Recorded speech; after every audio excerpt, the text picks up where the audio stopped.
Welcome to the Awaken Heart Podcast. I'm your host, Nancy Walters. Get ready to create magic and miracles as you lean into your heart's desires.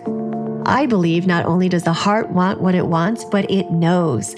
This show is a weekly deep dive into what it means to live from an awakened heart.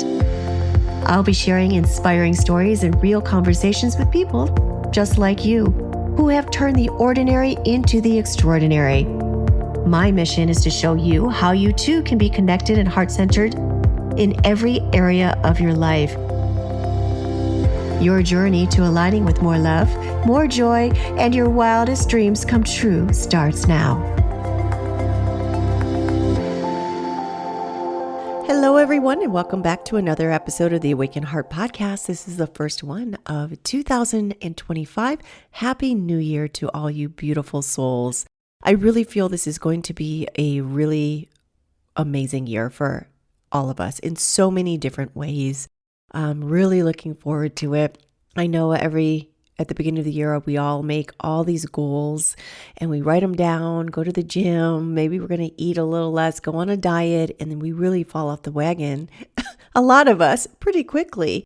But in our own personal lives, there's so many things that we can create this year and really stick to and really create magic and miracles in our lives, as well as what's going on a governmental level. Right now, I really see a lot of big changes for the positive happening for ourselves here in this country, and in doing so, the rest of the world. So let's hold the light for everyone this year.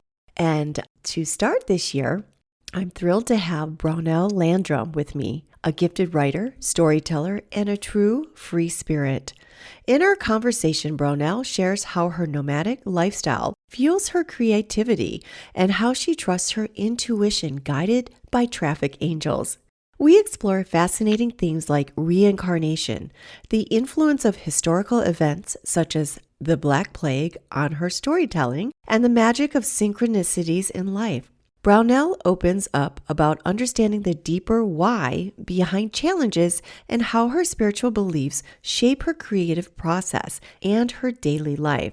I can't wait for you to hear this inspiring conversation as we explore what it means to live with an awakened heart.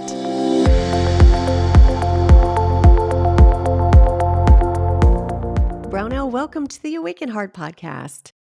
Thank you so much. I'm so excited to be here and get to know you and have some fun and get some really deep stuff going on, I'm sure. Same here. And I hear a little bit of that Southern accent. Are you from Georgia, or did you move there, or you've been integrated in there for a while? I hear it. I don't know where I'm living now anymore, but because it's been a crazy year and I'm living a nomadic life. But I did live here for almost 30 years, and I'm originally from Kentucky. So there's a little bit of Southern, but then there's also all these other places. I've lived in Colorado for about 7 or 8 years before this. So between Georgia, and then I came back to Georgia for a little while, and then I'm going to be traveling again. So I don't know where I'm going to end up. The nomadic lifestyle. It sounds like it's written and it's flowing through your veins to have a nomadic lifestyle, because your book, The End, talks about your journey. This love story that I'm going to finish reading tonight. I can't wait to finish reading that. But it's your whole journey about how you initially wanted to go to Italy, correct? And then you thought you could move there, but then you couldn't because you're on a visa, and that was 3 months, and then it led you somewhere else to Tunisia. Tunisia is not a place that we really hear that much about. So your book is wrapped up in all this, and you said it's a free download. So I will put that in the show notes so you can download it today, and it could be your reading tonight. So definitely look for that. But your stories span a variety of genres, from metaphysical mysteries to children's books. How do you approach writing across such different genres? And what drives you to explore these diverse topics? Well, I always tell people, if somebody says, "Oh, what's your advice to writers?" I always say, know your vibe, right? And my 2 children's books are metaphysical children's books, right? So I've written nonfiction, fiction, romantic novels, kind of a little bit of historical fiction, metaphysical, but they all kind of tie together with a similar vibe. So my 2 children's books, one is kind of about the meaning of life and how life works and the other side and all this stuff. And then the other one is a reincarnation story for children. So it actually really does tie in a lot. And you can see kind of, if you read it, you go, okay, I can see Brownell's vibe, in all of these, even though they cross, my first book is about the 5 reasons why bad things happen. So that's nonfiction, but it still all kind of connects when you start seeing it all together. Mm-hmm. So I want to go back again to the end because you said this is kind of where your story began and what kind of you on this path of writing these types of books and telling these types of stories. You have a podcast as well.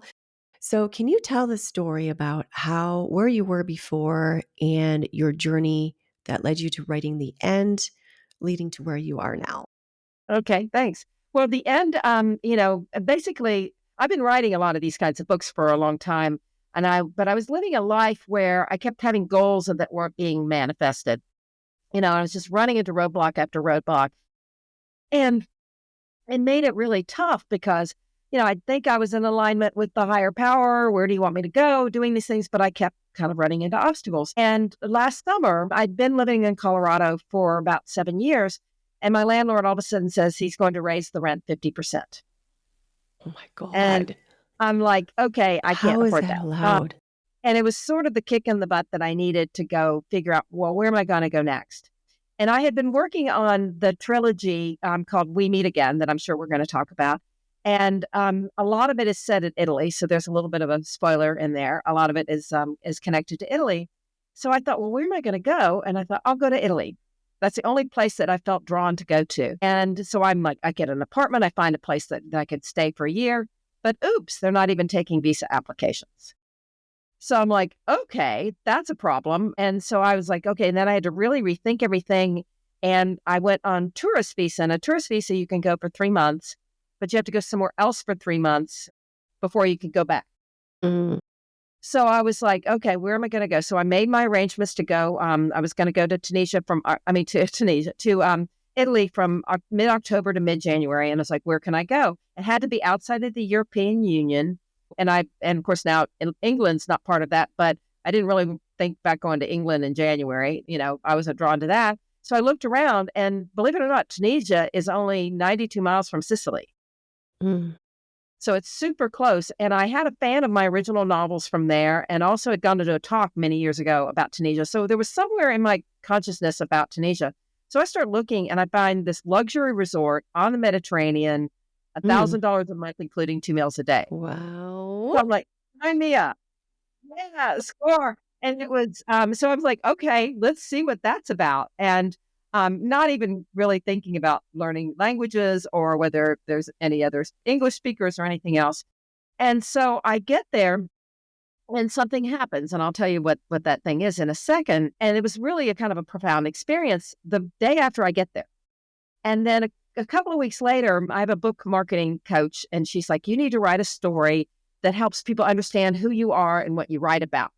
Because one of the big things I was doing is I said I went to Italy to kind of, as I was finishing my novels on this We Meet Again trilogy. And so I had to do the finishing editing in Tunisia. So she was like, you have to write a story that people can understand you. Well, I started writing this story. And as I'm writing it, I'm like, wait a minute, this is real. Like I'm writing something that's happening in real time. And the story is written from the point of view of what I call the upstairs. So there's like these guides and these, what I call traffic angels, that do all the logistics of bringing people together. And I'm writing them as characters. And I realized these are real. And they started manifesting themselves in my life and started telling me, like, I basically got the message. They were the ones that wanted me to go to Tunisia. They were the ones who blocked the visa. They were orchestrating the whole thing.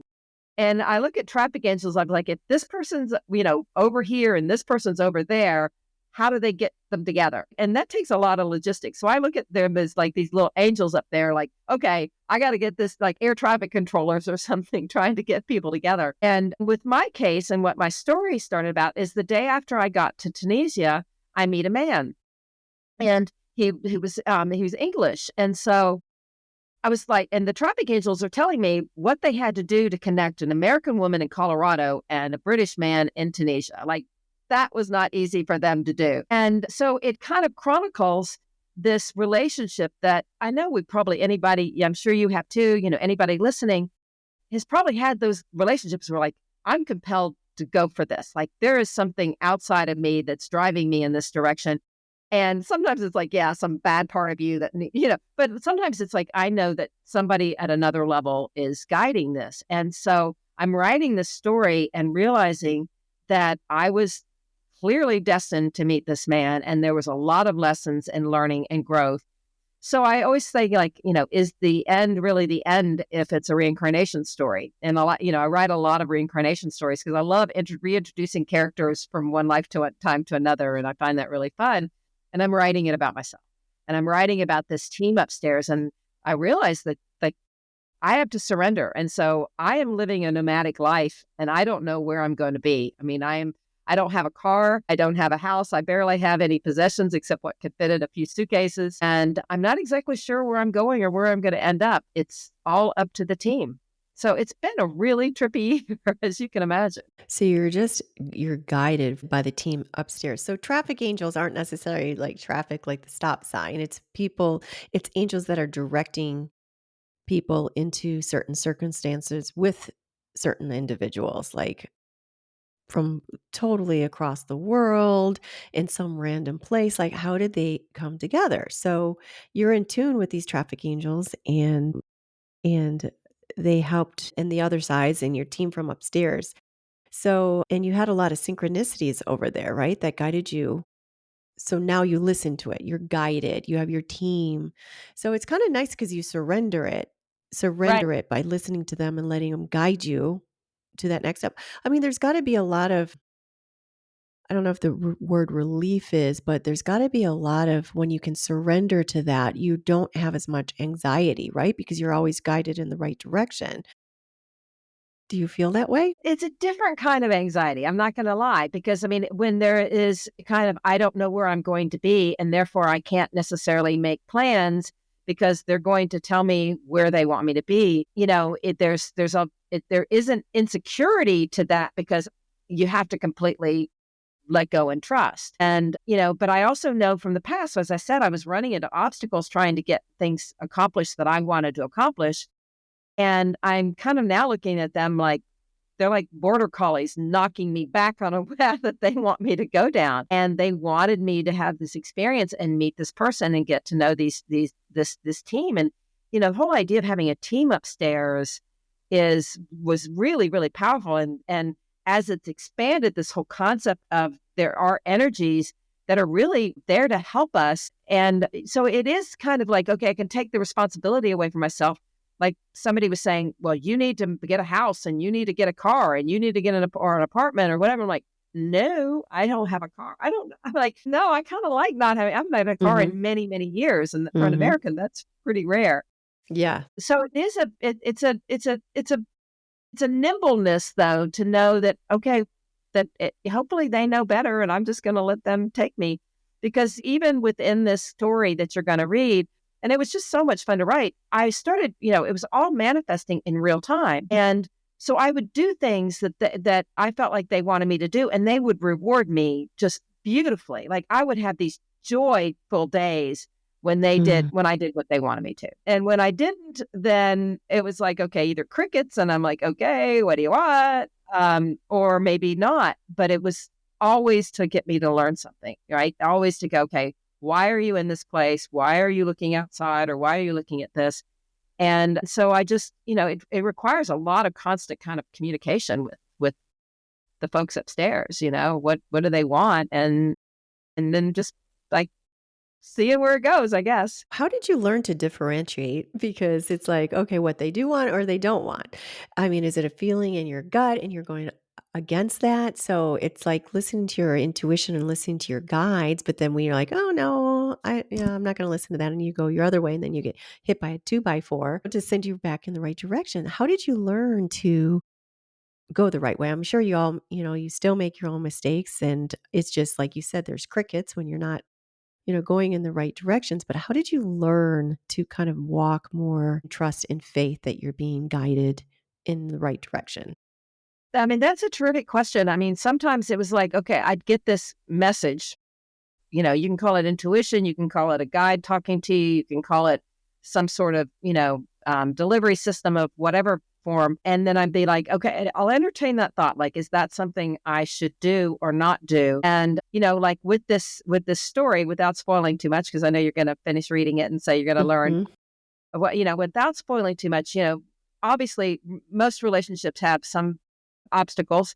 As somebody who's a storyteller, you have to write, every story has to have obstacles or they're not a good story, right? Because like, oh yeah, they're happily ever after the end. That's not much of a story. So it is like, okay, how do I do this? What's the purpose here? And two people that are going through their own life lessons and explorations and situations.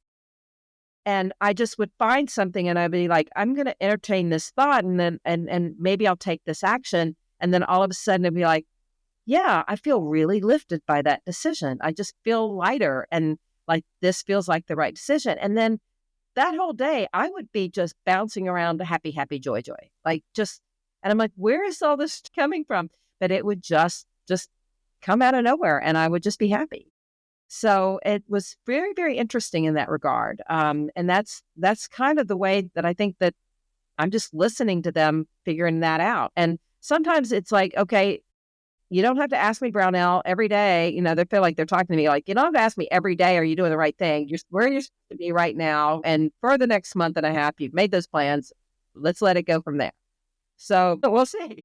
So, talking about guiding and your upcoming We Meet Again trilogy delves into reincarnation and past lives. And it says that you have historical characters that are coming back together, right? Shakespeare, John Dee, Giordano, am I saying that? Bruno. Giordano Are Bruno. some of Yeah. the He's one of my characters. greatest heroes in the history of heroes.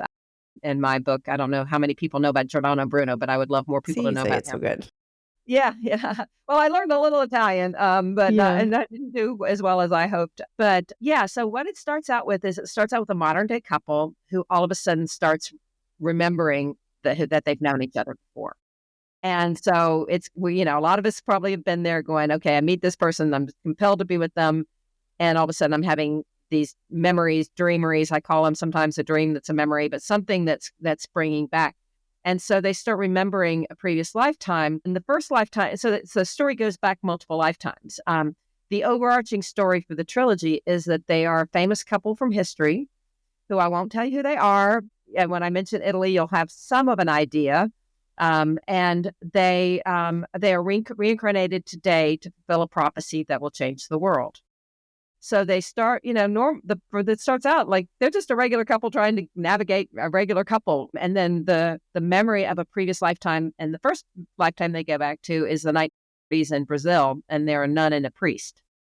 And they're protecting this valuable artifact. And so so that kind of brings in the whole mystery and the prophecy and all that stuff. And then the next lifetime they go back to is in the Renaissance. They starts out in Austria and then they go up to England, and that's where they get to meet John Dee, who's such a fascinating character from history. I don't know how much you know about John Dee, but he is actually the original 007.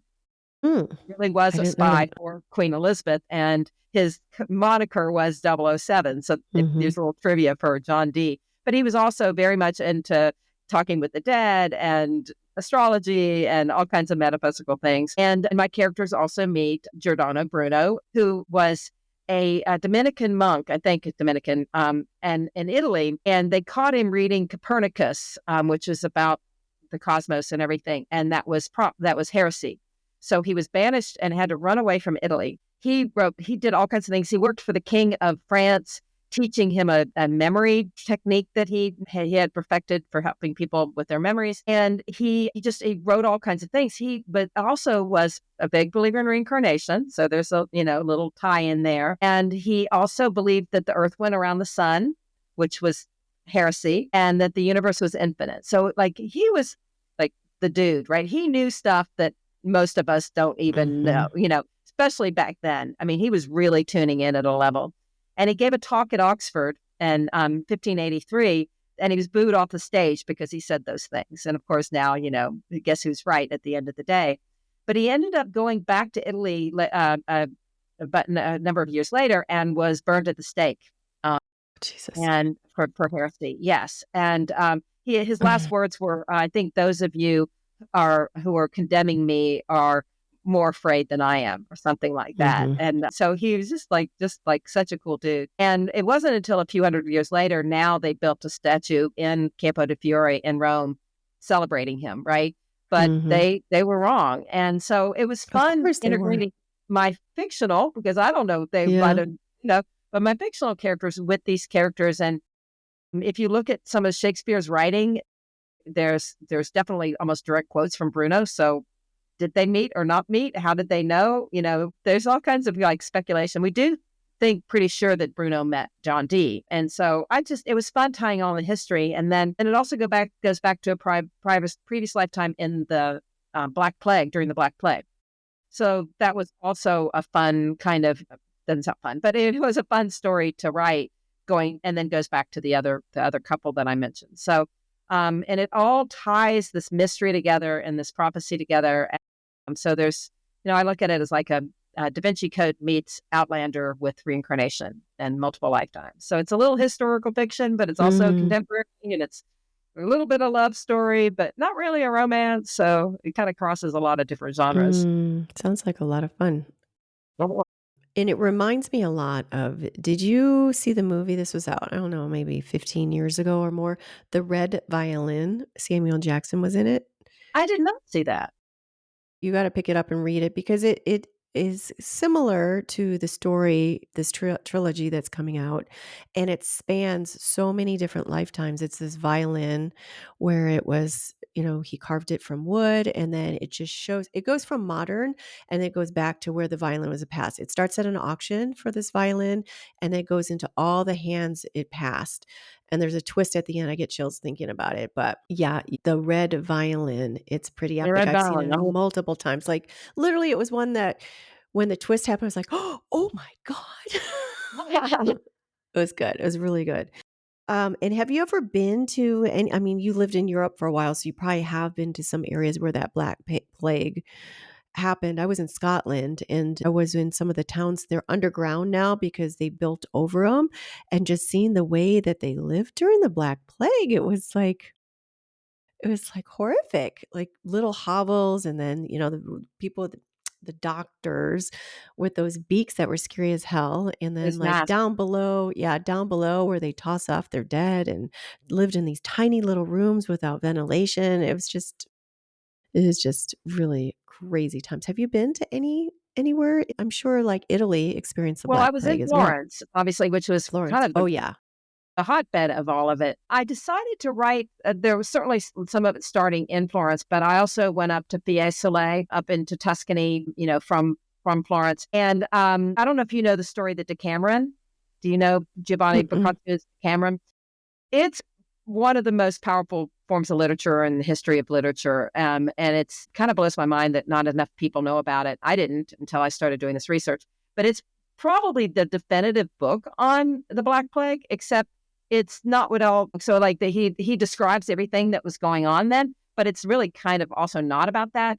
We can call it, whether it's fictional or not, who knows, but it's just a remarkable work of literature where it's about 10 people who leave Florence and they go out into the countryside, and they basically like, we're getting the hell out of here, and we're just going to find a place we can go until this whole thing dies down. And so it's written from the point of view of 10 characters, and each character tells a story every day for 10 days. So there are 100 stories within it. So it's a collection of stories, and some of them are pretty raunchy, and some of them are like really meaningful, and like they're all over the place. So I was kind of inspired by that too, and thinking about like, how could you get these group of people together that this is unusual circumstances, right? I mean, like, since when are you kind of thrust with people, and they all have grief around them because they've all lost people, but they're finding an escape, and then they're telling stories, and that changes kind of interesting. And so I have them all staying in the same villa, and so it's anyway. So that was kind of the twist on it. I did more than the whole like the gruesome dying part of it. That was a little bit of it, but then I'm like, Mm. well, what are these characters and what were they going through then? And Boccaccio was he wrote the first really big biography or collection of stories about famous women. So he wrote he was really quite an extraordinary biographer. I also get in a little bit into the story of Francesca and Paolo, and I don't know if you know who they are, but you know Rodin's The Kiss, the sculpture of the kiss. Mm-hmm. That's Francesca and Paolo. So Mm. that's a better story than Romeo and Juliet is all I have to say. It's a Mm. much more interesting story. So it was just really fun kind of tying all the threads together with these lifetimes and what did they learn from each one and how do those memories from those lifetimes move forward to take the people forward. Mm. It was a blast. Hopefully people Mm. enjoy it. Mm. I'm sure they will. So, reincarnation and past lives are recurring themes in your work. Can you share a personal experience or belief that has influenced your fascination with these topics? I think I guess the first really powerful memory I had, or a dreamery, I should call it, is what I call it, is I just kept having this recurring dream where I was a teenage boy, probably about 14 years old. I think we were living in Belgium, and the men had all left for war, and I was the oldest male left. So I thought I was hot stuff, right? I thought, oh, I'm going to take care of everybody. I'm going to be hot stuff. And then ended up getting caught and put in prison. And so I kept having these recurring dreams or dreameries of dying in prison and dying of starvation and all this whole memory. And I also had a memory of having a younger brother. And when I was caught, he was all of a sudden put all the pressure to be the one in charge, if you will. And he was much younger. And then I ended up meeting the person who was my younger brother in this lifetime. And it was like, okay, now all of a sudden things are making sense in terms of why I'm connected to this man. This was many years ago, but we would keep circling back to each other because there was something we needed to learn. And I kind of realized that I was sort of, I won't say officially a guide, but some sort of guide, like a big brother kind of thing for this man I knew. So that was the kind of the first peek into, you can really feel the difference when you start feeling these lifetimes. I mean, what about you? What about your memories? You've got some, I bet. I can't pull one out of the air, but there's times where you just feel like you know somebody really well, or it's just like you get a deja vu of being around somebody. I have had dreams too where oh, I remember this dream, where it's deja vu. And there's moments where I'm in a certain experience and then I remember like a dream that I had about it. It's just that cool feeling, just like, what was that? And then it's gone. It's like a fleeting gone. But I don't know if I have any about reincarnation personally. I probably do, but I can't pull it off the top of my head. But I have had those moments where it's like, wow, everything just clicks into place. Right, right. It's And you like don't I've know. seen this before. Yeah, the team upstairs could be like, pay attention, ding, ding, Yeah. ding, Yeah. or it could be a memory or, who knows. Yeah. And then you go to grasp it, it's like, and it's gone like a wisp of smoke. Yeah. There it goes. Come on, Well, stay and a I little tell longer. people, I have the Facebook group called Life is a Trip Reincarnation Mm-hmm. Stories, and I've turned that into a podcast as well. And it's just for collections of stories so people can listen to stories. And I always say, they can be fictional or factual. Like, we're not going to be all uptight about whether this can be proven or that can be proven. It's just about telling stories. And the more the stories get shared, the more people open their minds and start thinking about possibilities that maybe they haven't thought about before. So that's What are what I think some is really fun is like, I mean, over 1.5 billion people on the planet believe in reincarnation, 30% of Americans, but there aren't enough stories. So mm, I just want more stories out there. what are some of the stories that you've heard that's been shared on your podcast and on your Facebook page? What can you tell us one that stands out? Well, it's easier for me to answer my own just because I can Mm-hmm. describe them better. And I do have two of my own stories, although we've got writers from all around the world. And it's giving me enormous pleasure to highlight their talent and to encourage them to write on these topics. But I do have two up there. And one is kind of lighthearted and kind of fun. It's about a couple, and they are having modern day couple problems. And then all of a sudden they go back into a previous memory and that just changes the relationship. So it's, there's a lot of kind of comedy and humor. And that one was written as a short film script that I had a group of actors read the script. And so it's reading, so it's a whole kind of play acted, if you will, on the audio for that. And that was really fun to just got the organic laughter of the actors while they're playing their parts. And then the other one is a really kind of totally different, which is about a teenage girl who is adopted and her parents had died when she was, I think, 3 or 4. And she was cut into cutting and very suicidal and very afraid. And she goes through an experience that all of a sudden that shifts everything for her. And that one was really interesting because the people reading that were like, oh, Brownell, now we've got to talk to you about that. This is real. This is my own story. This is my own. And there, out of the actors, there were like 5 or 6 actors, and there were 2 or 3 of them that were like, I'm going to talk to you because you have to do this right, because this is so real to me. This is my real story. And, if you look at things like adoption, for example, when you realize that when you start taking reincarnation into account and planning your life and life purpose, it shifts the whole point. Like all of a sudden you realize, well, maybe this happened for a reason. Maybe these are the parents I'm supposed to be with. And I don't want to give away more than that, but it was really interesting and powerful and profound to write the story. It was beyond that and more to hear it read and hear it resonate with people. Mm-hmm. These people were like, this is important. And I'm just telling a story. So that's the gift, right? Is when people start realizing this can change the world. And I mean, that's crazy as that might sound. That's my mission, right? Is get as many of these stories out in the world and open up minds. And, one of the things that I love about these stories is that you can be, if you look at reincarnation, your past lives, you've probably been multiple races. You've probably been different nationalities, different socioeconomic levels. You've been male and female and maybe in between. And all of a sudden, like, how can racism live in a world like that if you've known you've been other races, or nationalism, or any of those things that separate us? We start realizing how much more we have in common. And if that's a goal, if that's a possibility to get people to realize that, that would be. I feel a lot of that is used to just keep the narrative up and dividing people, because we're all like, who cares about the melanin of your skin? We all burn the same. Like, we're thrown into a pit, we're going to just burn the same. We're all like pink and, red underneath this beautiful pigment of our skin. So you're all the same, and we've lived so many different lives. I've been told that I lived a couple hundred lives, 800 something lives. I'm an old soul. I'm like, can I just go up there and be the guide after next times? And I there was one years ago too. Audrey Rose, was it?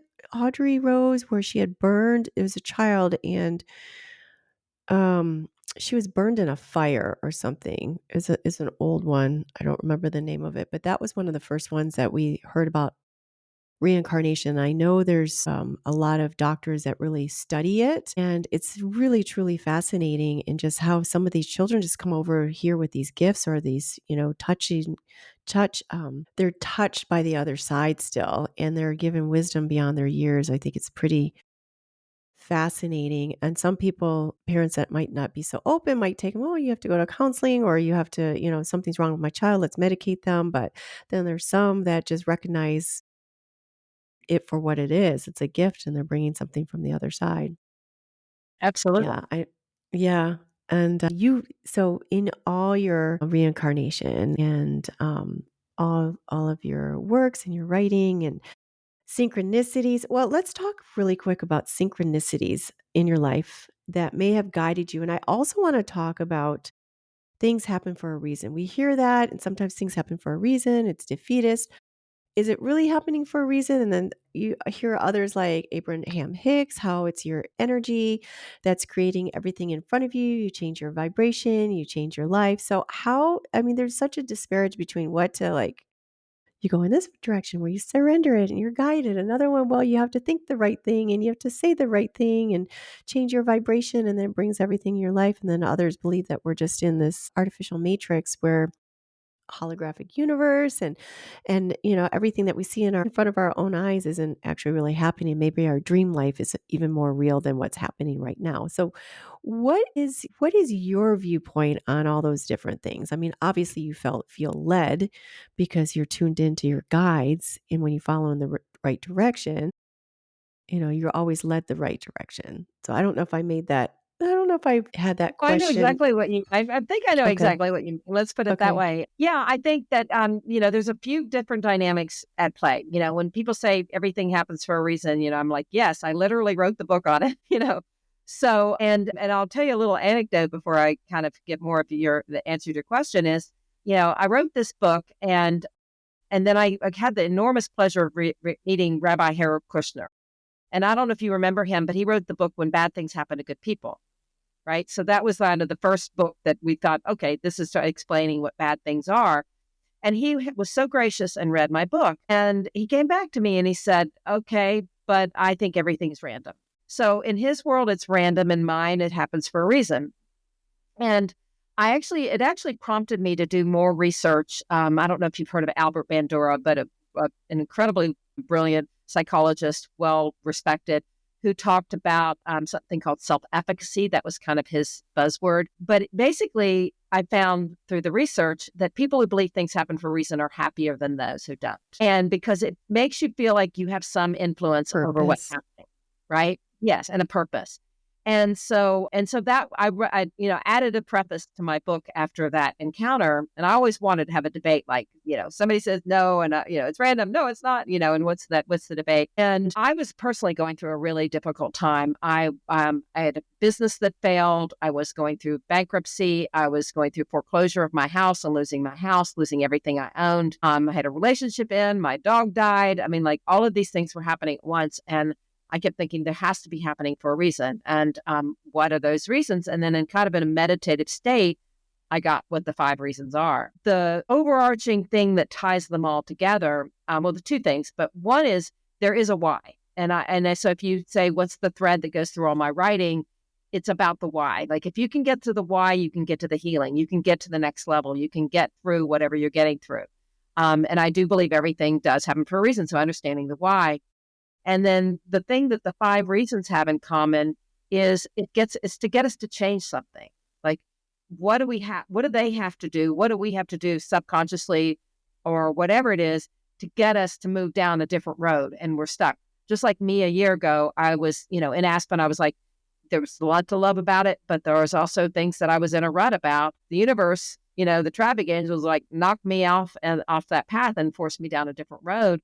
And wow, what a year, right? Because it was getting me to do something different. So there's always something that needs to change when you have these things. And, I even literally just today read a Facebook post where somebody said that having cancer was the best thing that ever happened to them. And most of us go, no way, that's no. Hmm. But we never know. And so how can you take that away from somebody if that's the thing that they needed to get to them to change to a different direction? So that when you're talking about synchronicities, to your earlier part of your question, it's like, it's the guides trying to get you down. You were mentioning Celestine prophecy, and it's like, he talks about the lighter, the one path has more light on it than another path, right? So you're like, okay, start paying attention to the signs that are trying to guide you wherever you're supposed to go. So I don't know if that helps or answers the question, but it does. how it fits together for me. It does. So you have a approach to finding the deeper meaning in life's event, and that's like the good and the bad, and how you dive into the why behind our experiences. So how does that help us by understanding the why? How does it help us navigate life's challenges? Well, I'll give you a story about healing. And this is, one that I have not told many people. It was a friend of mine. It was many, many years ago. And as you'll know from reading the end, there's a little bit of reference to healing. And so I got this message that I was supposed to do some healing. And a friend of mine came to me and said, I've got somebody who's really ill, like seriously ill. And he's a friend of mine. I think you can help him. I'm like, okay. Cause I'm like, I'm not owning any of it. I don't know what I can do. Right. I'm just doing whatever I'm kind of guided to do. And he had serious throat cancer.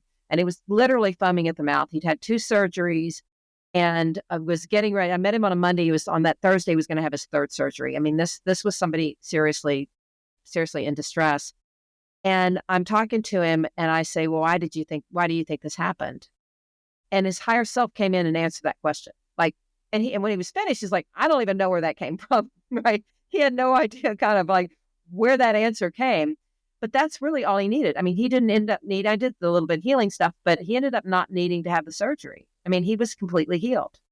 Wow. That's how powerful getting to know the why can be. And sometimes, like, in a relationship and you're like, I can't let go. Why can't I let go? Sometimes it might be you're replaying your old patterns. But sometimes it might be like, I need to learn something before I'm ready to completely say goodbye, or accomplish something. There's some why that is still hanging there. And then I don't know. I'm sure you've had those experiences. Like, as soon as you get to the why, it's like, poof, all of a sudden, I don't need that problem anymore. Yeah.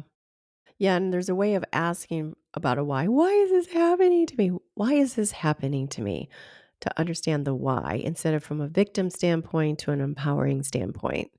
Michael Beckwith always talks about that. Yes, exactly. The whole victim thing. I mean, I know I went through a year or two where I was like total victim mentality. And I was like, okay, this is interesting energy. Like I never know. And I realized, okay, well, my why for that was I had it on my checklist of things I wanted to learn in this lifetime so I could understand what that mentality was like and how it feels. And I'm like, okay, got that lesson, pass that course. I can graduate and not have to take Mhm. that one again. Yes. Yes, please, no more lessons. There's so many fun. No My more. mantra is I want to learn through joy, but I'm not sure that's exactly how I'm learning. Mhm. Mhm. That's a good mantra. Yeah. It's like the Aya experience when you go into it. Show me what I've become, but do it gently. Do it gently. Please Yeah. be gentle. Please be gentle. So, as someone deeply invested in metaphysical mysteries, how do you integrate your spiritual beliefs into your daily life and creative practices? Well, it's certainly a big part of my writing. In fact, I tell people in my group or people who are interested in that they might have their own reincarnation story, their own life purpose story, just start writing. You never know what can come through to you. When I wrote the story, The End, I did not know it was going to be the truth. I mean, I knew I was going to write a little bit my personal story meeting this man, but then I realized like I'm writing from a whole different level of truth that I never knew. So I definitely, you know, like to recommend people get into that and get into that place and don't filter it whether you think it's true or not. Just write what you're guided to write because whatever comes to you, whether you can prove it or not, who cares? And it's coming to you for a reason. There's something to learn from it. So for me, of course, right now I'm talking about my podcast and my group and my books and all that stuff. So it comes really easy to want to share it with people that like you and people who are listening. And that's really a gift. When I'm not in this mode, as far as just talking, I want to get into writing and I just get into that zone and like, wow, what feels good to write about today. And I've got some things that I'm working on that I'm looking forward to kind of bringing back up once each stage is complete. Wonderful. There's something I was just going to ask you and it just went poof out of my head. So I will lead into where can people find your work? I know you have a free gift, Sacred Heart Heaven on Earth Meditation. I know I signed up for that one. I think I've got it on my desktop as well. Another thing I'm to not do sure I know what tonight. that is. I think that's not me. Just FYI. I do have some meditations, but I haven't uploaded to the podcast yet. I thought that was yours. Okay, well, scratch that one. I've got it under That's your okay. name That's here. okay. Look, whoever, somebody needed to hear that, and Yeah. that's they did. Well, I no, don't. that'll be exited out. But what do I have here? Don't you have some, your book, The End is free. I have the book, The End is Free, so I'd Yes. love people to read that. Okay. As I said, I think I've had several people, like 3 or 4 people now, tell me that they think it's a college course, and even though it's Hmm. 9,000 words and it's a short story, so I'm looking forward to getting people's input on that and having discussions of that because people are really learning like, wow, this is new stuff that I hadn't really heard. And it's fun to talk about. I also have the first book in the We Meet Us Again series for 99 cents. So you can kind of get an idea of what that's like. And then just, if anybody's listening or you've got a story that you think can be on our podcast, then we'd love that. So all of that's good. So this is what's lighting you up right now. I know you have your books coming out very soon. We meet again. And do you have anything on a personal level or do you have any new projects that you're working on or something that you're learning? What's lighting you up? Well, I actually kind of, spoiler alert, but I am writing a sequel to The End. So Hmm. Okay. that's really turning. I'm like so chomping at the bit to write it, right? But I'm so busy with all the other things that are right now as far as getting the book launched. But I'm like, it's calling to me, it's knocking on my door, it's telling me what it wants me to say. And it is like really out there stuff, but really, really interesting. So I'm excited about that. As far as logistically, I'm going to be in Atlanta for a little while. I think I'm going back to Tunisia for Mhm. a little while. It's a great writing retreat at the end of the year. And then I kind of don't know where I'm going to end up. So as far as logistically, I don't know. I guess the traffic angels they'll knock me where Yes. what they want me to go. Meanwhile, I've just got more writing. I wrote a musical screenplay that I would just give anything to produce. I'm writing the book version of that, which has been really, really interesting. So it's called denouement. If you know what a denouement is, it's a really yeah, it's kind of like a Big Chill meets It's a Wonderful Life as a musical. Mhm. So it's a very interesting project. So lots of stuff, more creative. Yeah, lots of stuff. Or getting there for other writers. Like I said, I just love that. Mhm. When I did a contest for short stories for the podcast, I had more joy telling people they won than I would have gotten if I had won. Mhm. Mhm. It's that It giving. really is fun to see. And we're on IMDb, so writers get IMDb credit. So that's also Mhm. super fun. They actually get, real writing credit and a legit, Mhm. source. So just the more we can share and get these, like what you're doing, getting these stories out there, getting these messages. And you never know if it's one person or 100 people or 1,000 people that are going to get the message, Absolutely. but it's worth it. Planting. Mhm.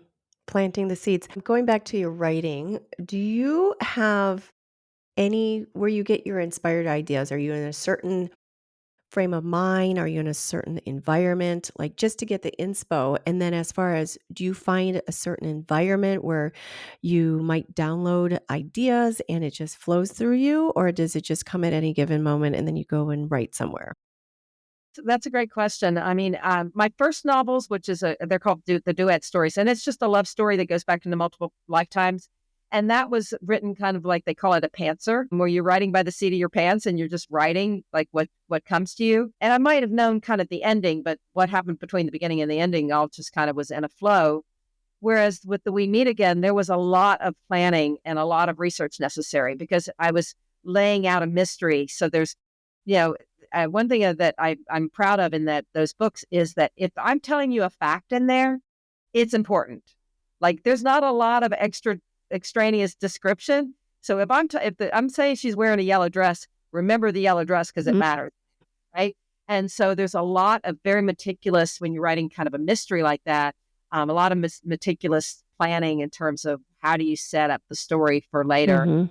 And I also deliberately, kind of knock on wood, but I deliberately structured it so that it could be adaptable for television. So that would be, you said I could Mhm. wave a magic wand and see something like that. That would also be really great. Do you have any in the talks or in the works or?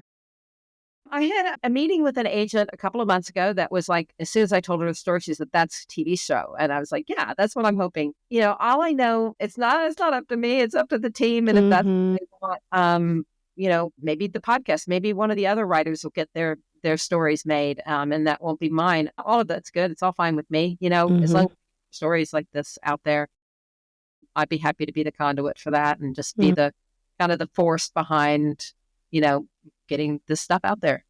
Yeah, it sounds like a wonderful thing to get out there because I signed up for Netflix like 3 months ago because I was getting it free. I was using my friend's Netflix for the longest time.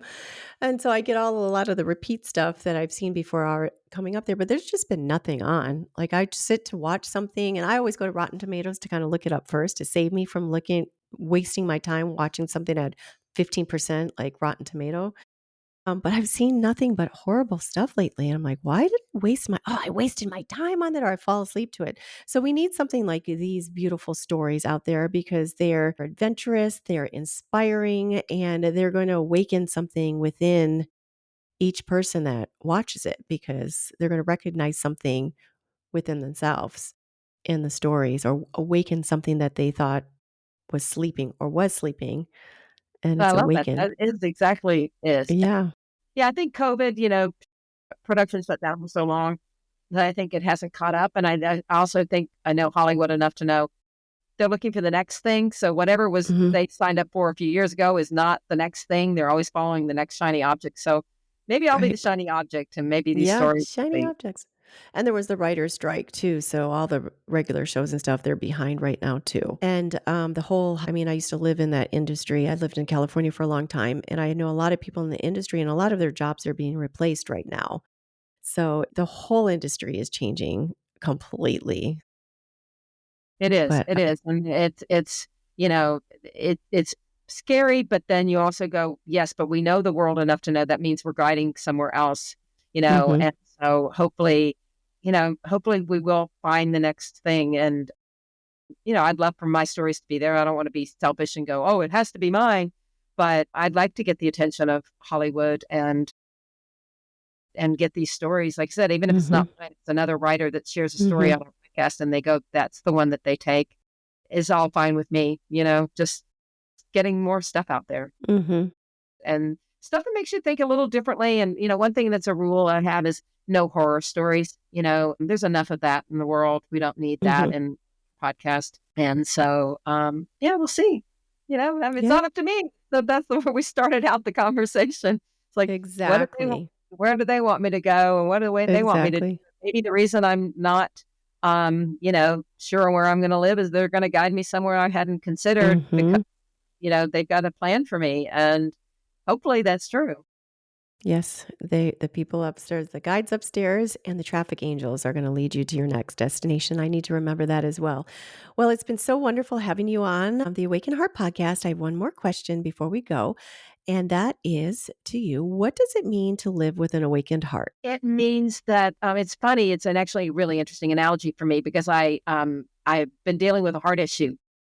I have an irregular heartbeat that I was challenged with for the last few years. And finally, I think it went through the procedure to cure it. And so it's kind of like a literal and a metaphorical question for me that I think that it means that for me, at least, it would mean that you're more aware of not just your role, but how you fit within the greater whole, and that you can get more awareness of how what potential impact you can have on others, and hopefully eliminate the bad impact things that you could do and elevate the good impact things you can do. So I think that's how I would describe it. I love that. Well, thank you, Brownell. Appreciate you being on the Awaken Heart podcast. Everyone needs to seek out your books. And anybody, if you're in the industry, you need to look this little lady up and get her, maybe even a motion picture. Who knows? So, yeah, fun. Yeah. All right. Thank you. Have a wonderful rest of your day. Thank you. All right. Bye. Thank you for listening to this week's episode of the Awaken Heart podcast. If you've enjoyed what you've heard today, share it with a friend. And if you haven't already, head on over to your favorite podcast app to subscribe, rate, and review. If you have any comments, questions, or feedback, you can reach me at theawakenheartpodcast.com.